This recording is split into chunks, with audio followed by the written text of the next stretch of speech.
Black Friday is officially here, and coming along with it is a Steam Deck sale, a Steam Deck Pro sale, and a bunch of games being on sale on Steam. How's it going, everyone? As always, my name is Jimmy Champagne. This is Deck Ready, my channel all about Steam hardware. I hope you had a great Thanksgiving. I love Thanksgiving. I love Christmas. I love Halloween. Those last 3 months at the end of the year are by far my favorite time of year, not because of the weather, because of the holidays. I love summer weather the most. Before I jump into it, we have 11,000 subscribers to go to get to 100,000 subscribers. If you're new here or you've been here for a while, please help me out and consider subscribing to the channel and setting your notifications to all. But with the intro out of the way, let's get into the deals that you can take advantage of right now. We're going to start out with the big one first. The Steam Deck LCD is once again on sale. It's just the base model because it's the LCD. The OLED is not on sale. If you've been waiting to see if the OLED would go on sale for Christmas, I would take this as a sign that it's not going on sale. So if you really want the OLED, which I don't blame you because I love the OLED,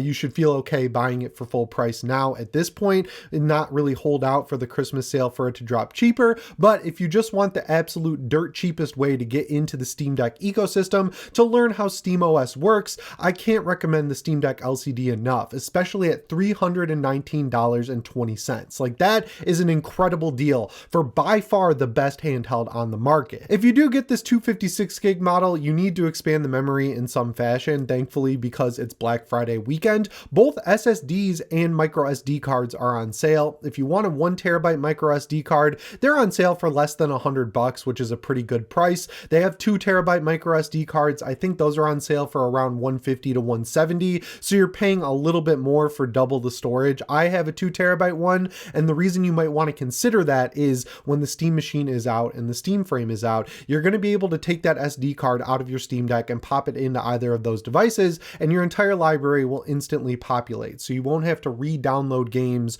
or expand the storage on those devices. You'll just be able to move your SD card back and forth. If you'd rather upgrade the SSD, you'll be happy to know it's a super simple process. You just unscrew the screws on the back, you take the back plate off, you most importantly unplug the battery and hold the power button to get all the juice out of the Steam Deck so it has zero power, and then you just swap the SSD. It's like one screw, you pop it in. And then the second step, download the Steam recovery file, flash it to a USB stick, pop it in your Steam Deck, and install SteamOS. It's a very simple process. It should only take you around 30 minutes to an hour just to do everything. Like, when it's all said and done, you will have to re-download all your games, but you'll have a lot more storage to take advantage of. The way I have it set up is 1TB of internal storage in my Steam Deck OLED, and then a 2TB micro SD card, and somehow I still managed to run out of space. I thought with the 2TB I would never run out of space again, but I was sorely mistaken. Games are just getting so big, and I have so many games to play on the Steam Deck that I'm always downloading, deleting,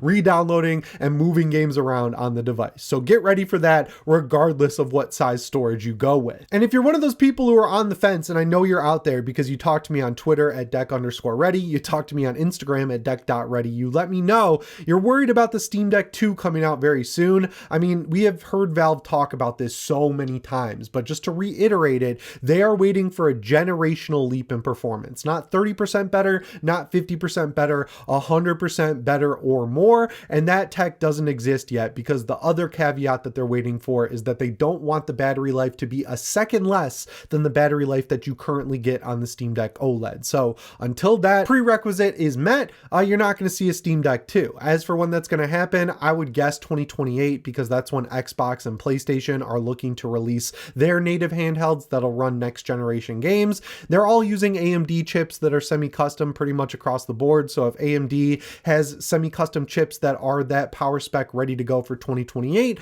you can expect Valve to be on the same timeline, maybe just a little bit later when you account for Valve time. And we don't have to worry about it not coming out because it's the Steam Deck 2 and not the Steam Deck 3, because as we all know, Valve cannot count to 3. This video is sponsored by Rocket Money, which couldn't have come in at a better time because I'm saving up for a new soft top for my Jeep Wrangler, and those things are expensive, so I need to get on top of my expenses. And that's why it's great that today's sponsor, Rocket Money, is here to help. Rocket Money is an easy to use app that helps you save more and manage your money better. Rocket Money has helped its users save up to $740 a year when you use all of its premium features. They've also helped their users save $880 million in unwanted subscriptions. Oh, and that's one of its best features. It makes a list of all your subscriptions so you can keep track of them all in one place. And then you can cancel the ones you don't want anymore in just a few taps. And Rocket Money may even be able to try to get you a refund for some of the lost money. And for someone like me, the automated savings feature comes in clutch. Rocket Money automatically analyzes your accounts to determine the best time to save, which helps you reach your goals faster. Choose your savings goal, pick the preferred frequency, and watch your savings start to grow. And the best part is you can pause, edit, or withdraw at any time. Take control of your savings today. Scan the QR code or click the link in the description to get started for free. If you already have a Steam Deck and you want a little bit more power, but you don't want to lose SteamOS, Lenovo has you covered as well.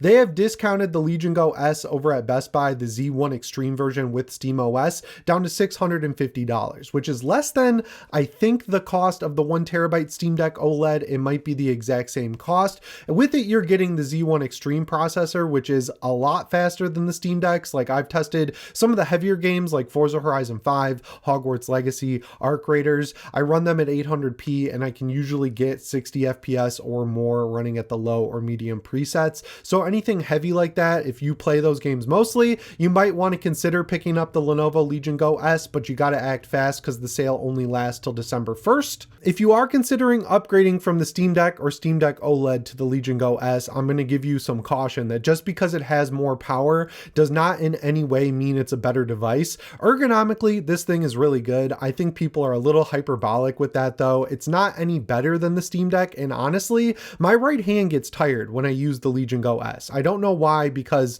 when I hold it, it feels really good in my hands, and it's not that much heavier than the Steam Deck. It's just the way that my hand is positioned when I'm playing it in bed or on the couch and I have to like hold it up on my lap and I can't put it down. It feels a little just weird in my hand. It makes my right hand start to cramp up, and I don't have that problem with the Steam Deck. It also has an LCD screen, so if you have a Steam Deck LCD, it's a better looking screen than the Steam Deck LCDs without question. It also has a 1080p resolution, and it still is 16:10, which is nice because that resolution looks great blown up on a handheld screen. But if you have the OLED, you could have the best LCD screen in the world. Like the Switch 2's color reproduction is great. If you put it side by side with the Steam Deck OLED, any LCD screen is going to pale in comparison. And I can tell you firsthand, switching from the Steam Deck OLED screen to the LCD panel in the Legion Go S, there's just going to be an adjustment period. It looks worse. Like if you put them side by side, you can see it immediately, but just going between the two, I notice it and I have to adjust to the fact that most of the blacks are washed out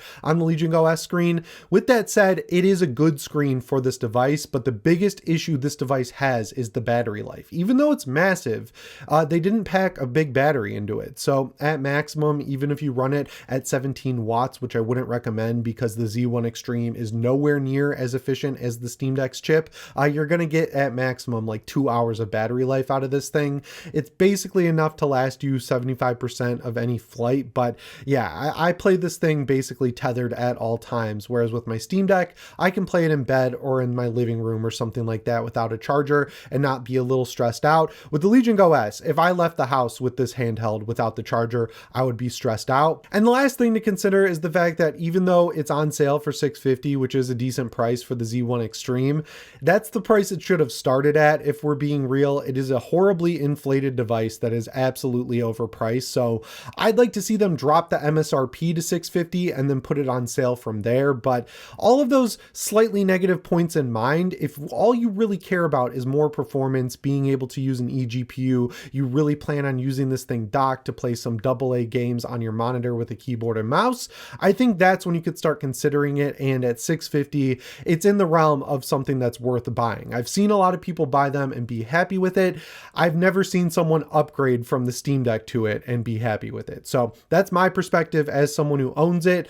If you want this thing, you don't have a Steam Deck, or you just really dramatically need that extra power, you know this is for you. And at this price, you should probably grab it because this is the first time it's going on sale. So that covers all the hardware deals, but there's a bunch of games on sale on Steam as well. So I went through my history of games I've actually played on the the Steam Deck, and I picked out a few that are actually on sale. I think a lot of developers are waiting for that Christmas sale because a lot of the games I wanted to pick aren't on sale, so get ready for my Christmas sale video, but there were still a few that I think are worth talking about. First up is Hogwarts Legacy at $9. I mean, this is an absolute steal for this game. It's still not the best performing game in the world. Like when you're running around inside Hogwarts Castle, you can't do anything about the traversal stutters, but I figured out that if you change one setting, it gets a pretty solid 30 FPS. Like you set it to low, leave FSR 3 at balanced, and then allow tearing. That smooths out the frame rate because the game is running over 30 FPS, but you're limiting the frame rate. You're still going to see a little bit of slowdown once in a while, but that is a better experience than it gets out of the box. I'm very nostalgic for Harry Potter. It's one of my all-time favorite book series. I loved watching the movies in theaters growing up, and this game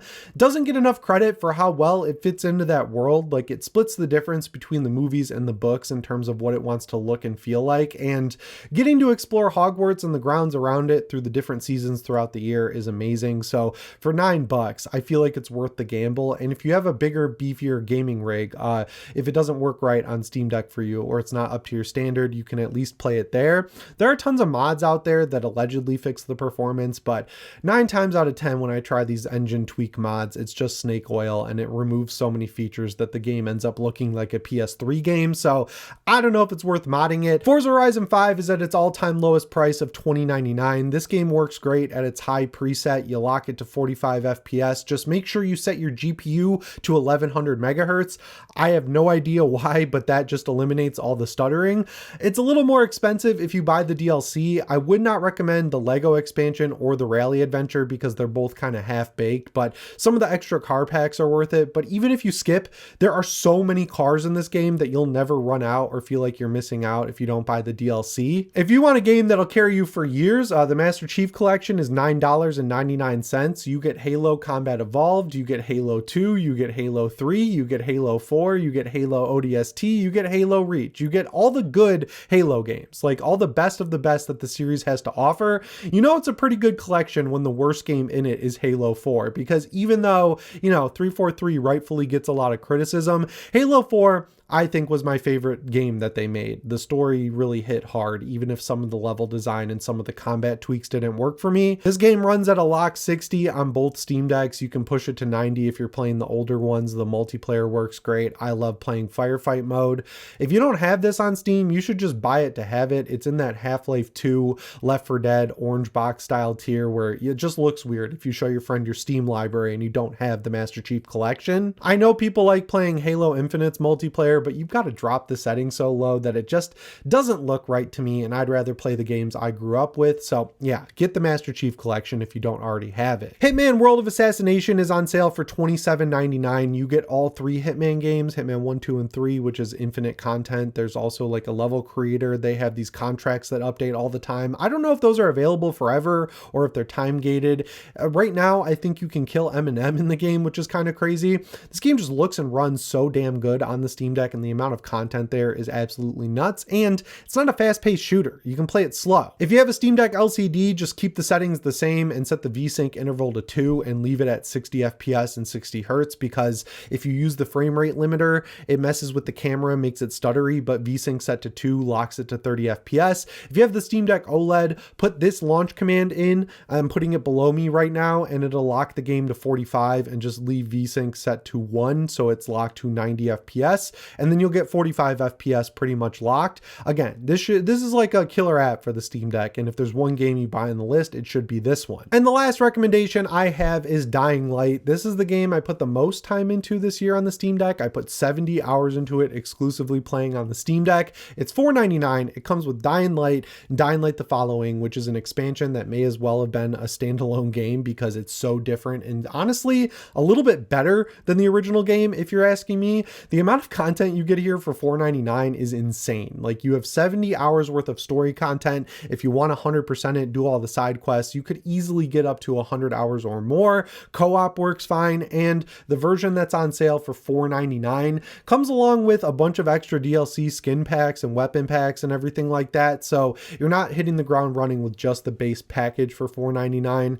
This is one of the best zombie games ever, and it's unbelievable how well it runs on the Steam Deck. I locked it to 45 FPS FPS, just because if I locked it at 60 maxed out, I'd get some drops down to 55 and I wanted a consistent 45. But if you drop it to medium, you can get a lock 60 all day long, and it gets like 2 to 2.5 hours of battery life. If you haven't played this game, this is another one you should buy. So all these games are on sale. There are tons more on sale. I'm assuming I'll have a better list for you guys though of games that I played on the Steam Deck when the Christmas sale rolls around.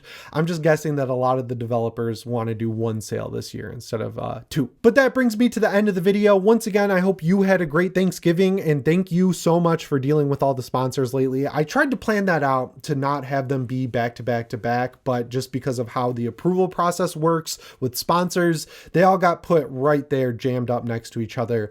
The silver lining is I purposely don't do a lot of sponsors on this channel, but again, I really appreciate you guys sitting through it. As always, guys, my name is Jimmy Champagne. I'll see you in the next one. Thanks for watching, and shape on.